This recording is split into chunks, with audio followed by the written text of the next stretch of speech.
Hey guys, welcome back to this channel. In this video, I'll be showing you guys how you can overlay black or white overlays to your videos in CapCut PC.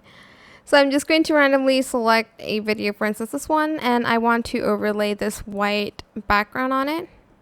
Let me just adjust this.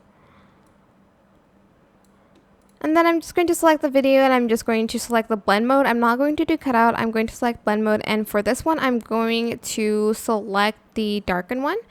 And as you can see, it overlaid just this part here. Okay.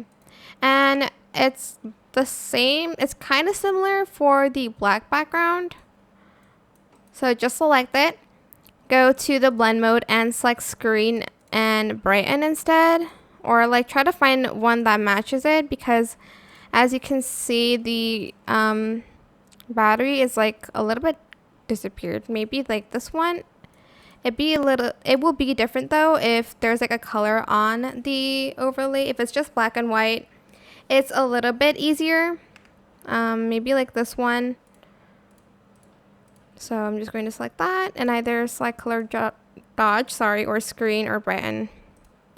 And that is it. I hope this tutorial was helpful for you guys. Don't forget to like, comment, share, and also subscribe to this channel if you haven't done that already. If you have any more questions, just leave it in the comment section down below. I will try my best to answer them all for you guys. And if you found this video helpful, please click the thanks button above the description box down below. Thank you so much for watching. Bye.